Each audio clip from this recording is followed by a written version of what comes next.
시청자 여러분 안녕하십니까? 한 주간의 한인사회 주요 뉴스를 정리해드리는 KBN 뉴스 주간브리핑입니다.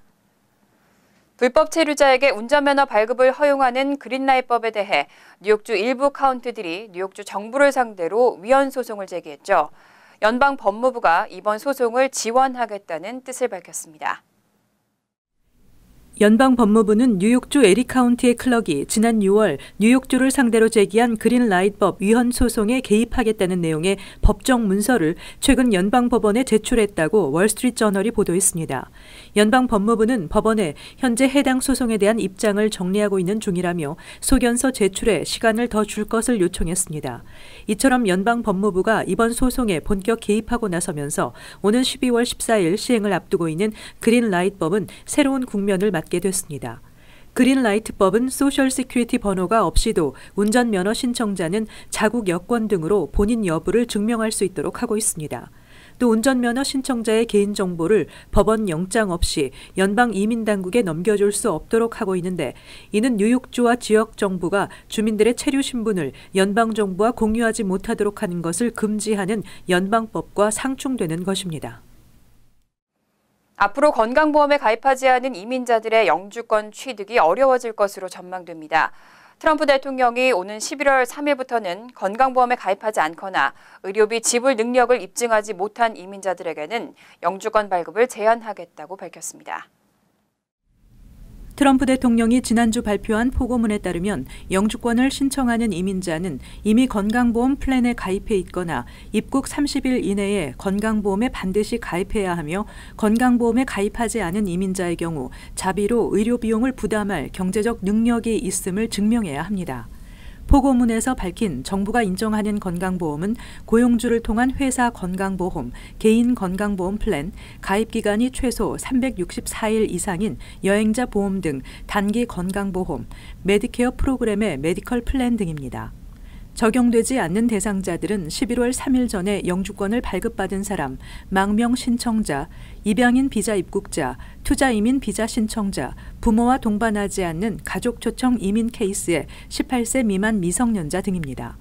이번 조치는 미국에 장기 체류하려는 이민 비자 신청자에게만 해당되며, 여행 비자 신청자 등 단기 비이민 비자 신청자에게는 해당되지 않습니다. 트럼프 대통령은 포고문에서 지난 10년 동안 무보험자의 의료비로 인한 부담이 무려 350억 달러를 초과했다고 강조했습니다. 한편 일부에서는 이번 조치로 연간 수천 명의 이민자들의 영주권 취득에 제동이 걸릴 것으로 예상하고 있습니다. 2020년도 오바마 케어의 공개 가입이 오는 11월 1일부터 시작됩니다. 뉴욕주의 개인 건강보험료는 평균 6.8%, 뉴저지는 8.6% 인상될 것으로 전망됩니다. 미주 한국일보가 어제 확인한 뉴욕 뉴저지 주정부 오바마 케어 건강보험 자료에 따르면 뉴욕주 개인 건강보험료는 전년보다 평균 6.8%, 뉴저지 개인 건강보험료는 평균 8.7%씩 각각 오르게 됩니다. 뉴욕주 재정국에 따르면 2020년 뉴욕주 오바마 케어 온라인 거래소에서 개인 보험을 판매하는 보험사는 총 12곳으로 월 평균 보험료는 전년에 비해 6.8% 인상된 $608로 유나이티드 헬스케어의 인상률이 15%로 가장 높았고, 이어 오스카 14%, 엠블렘 13.5% 등 두 자릿수 인상률을 기록했습니다. 개인 보험 외에 소규모 직장 보험도 보험료가 평균 7.9% 오릅니다. 오스카가 17.5%, 유나이티드 헬스케어가 13.3%로 인상폭이 컸습니다. 2020년도 뉴저지 오바마 케어 개인 보험 월 평균 보험료는 지난해보다 8.7%가 오른 $555로 조사됐습니다. 보험사 가운데 옥스포드의 인상률이 18.9%로 가장 높고, 이어 오스카 16.8%, 아메리헬스 11% 등의 순입니다. 보험 가입자가 가장 많은 허라이즌의 인상률은 6.5%를 기록했습니다. 한편 뉴욕주의 경우 지난 2017년 12월 연방정부가 건강보험 개혁법에 개인 의무가입 조항을 폐기하면서 건강보험 미가입 시 벌금이 부과되지 않지만, 뉴저지주는 지난 2018년 5월 필 머피 주지사가 서명한 건강보험 의무가입법에 따라 미가입 시 가구 소득의 2.5%나 1인당 미가입 벌금의 합계 가운데 많은 액수를 벌금으로 내야 합니다. 한편 주 자체 건강보험 거래소를 운영하는 뉴욕은 내년 1월 31일까지 가입할 수 있지만 연방 건강보험 거래소를 이용하는 뉴저지주는 오는 12월 15일에 가입이 종료됩니다. 오는 11월 12일부터 연방 대법원이 다카 프로그램 폐지 결정에 대한 심리를 시작할 텐데요. 전국 19개 주요 대학들이 다카 프로그램이 지속돼야 한다는 입장을 담은 법정 의견서를 대법원에 제출했습니다. 브라운, 칼텍, 컬럼비아, 코넬, 하버드, MIT, 뉴욕대 등 모두 19개 대학은 의견서에서 만약 다카 프로그램이 사라지면 현재 대학에서 공부하고 있는 학생들이 체류 신분을 이유로 학업 기회를 제한받게 되며 재능 있는 학생들의 입학 기회를 잃게 돼 이는 국가적 손실이라고 밝혔습니다. 지난 4월 기준 한인 다카 수혜자는 6,620명으로 아시안 가운데는 가장 많은 수를 차지하고 있습니다. 트럼프 대통령은 2017년 9월 행정명령을 통해 다카 폐지를 선언했지만 연방법원에 의해 제동이 걸렸고 이에 연방법무부가 불복해 결국 대법원 판결을 앞두고 있습니다. 연방대법원의 다카 재판 심리는 오는 11월 시작해 내년 봄쯤 최종 판결이 날 것으로 예상되고 있습니다. 연방이민당국은 현재 기존 다카 수혜자들에 대한 갱신 신청은 접수하고 있지만 신규 접수는 받지 않고 있습니다. 전국에서 전자담배 흡연으로 인한 사망자가 증가하고 있습니다. 뉴욕주에서도 전자담배 흡연으로 인한 첫 번째 사망자가 보고됐습니다. 사망자는 뉴욕시 브롱스에 거주하는 17세 미성년자로 나타났으며 몬테피오레 병원에서 사망했다고 앤드루 쿠오모 주지사가 어제 발표했습니다. 주지사에 따르면 보건국 등 관계당국이 사망자에 대한 조사를 진행 중이며 사망 시점과 정확한 원인에 대해서는 언급하지 않았으며 사망한 미성년자가 시장에서 유통되는 전자담배 카트리지를 사용했는지 블랙마켓에서 운영되는 마리아나 성분이 포함된 전자담배를 흡연했는지의 여부에 대해서도 전해지지 않았습니다. 그러나 관계당국은 THC 성분이 포함된 카트리지를 사용해 전자담배를 흡연한 것을 사망의 주요 원인으로 파악하고 있다고 뉴욕포스트가 보도했습니다. 연방질병통제예방센터는 미국 전역에서 약 1,100명이 전자담배 관련 폐질환을 앓고 있는 것으로 파악하고 있으며 이번 사망자를 포함해 최소 21명이 전자담배 흡연으로 인해 사망한 것으로 확인했습니다. 한국의 선거제도 개편안으로 국회의원 숫자가 현재 47석에서 75석으로 늘어나게 됐죠. 이에 따라 내년 제21대 국회의원 선거에서 750만 재외동포 목소리를 반영할 비례대표 의원에는 10명이 배정돼야 한다는 주장이 제기됐습니다. 어제 서울 여의도 국회의원 회관에서 세계한인언론인협회와 세계한인네트워크 공동 주최로 열린 포럼에서 정치평론가 이종훈 박사는 선거제도 개편안과 재외동포 비례대표 선출 중요성이라는 제목의 주제 발표에서 재외동포 비례대표는 인구 비율 대비 10석이 돼야 합리적이라고 주장했습니다.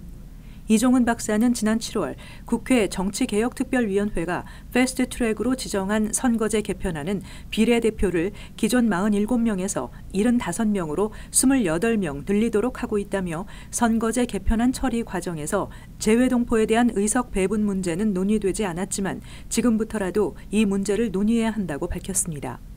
그는 또 해외 지역구를 설치해 일정 의석수를 배정하도록 만드는 노력도 기울여야 한다고 제안했습니다. 포럼 패널로 나온 김인구 세계한인언론인협회 편집위원장은 지금까지 모두 4차례의 재외선거가 진행됐다며 이들 선거에서 재외국민 250만 명 중 10% 정도만 실제 투표에 참여했다고 지적했습니다. 이런 투표율과 관련해 인터넷이나 우편 투표 등 선거 참여 편의를 높일 수 있는 방안들이 제시됐지만 여전히 공정성에 막혀 실시되지 않고 있기 때문이라며 투표율을 높이는 것이 비례대표 숫자를 늘리는 효과를 가져올 것이라고 말했습니다. 내년부터 대입 학력평가 시험인 ACT 시험 방식이 대폭 변경됩니다. 점수가 낮은 과목만 따로 재시험을 볼 수 있도록 해서 슈퍼스코어 취득이 쉽게 하겠다는 방침입니다. ACT 시험은 내년 9월부터 학생들에게 과목별 재시험을 허용해 슈퍼스코어 취득을 용이하게 하는 새 방안을 도입하기로 했다고 뉴욕타임즈 등이 어제 보도했습니다. 읽기, 수학, 과학, 영어, 쓰기 5과목으로 구성되어 있는 ACT 시험의 기존 방식은 쓰기 영역을 제외한 각 부분을 36점 만점으로 4과목의 평균을 낸 후 총점이 계산됩니다. 그러나 새 방안은 더 나은 점수를 받기 위해 모든 과목 시험을 다시 치는 것이 아니라 점수가 낮은 과목만 따로 재시험을 칠 수 있도록 변경한다는 계획입니다. 뉴욕타임즈는 새 방식 도입 배경은 학생과 학부모가 표준화된 시험 하나로 학생들의 능력을 평가할 수 없으며 사회 불평등을 해소하기 위함이라고 전했습니다. 단 대학들이 어떤 방식으로 학생들의 슈퍼스코어를 채택할지는 아직 공개되지 않았습니다. 일부에서는 새 방식이 저소득층 학생들에게는 더욱 불리하고 혜택받은 학생들의 점수를 높여줄 것이라고 예측하고 있습니다.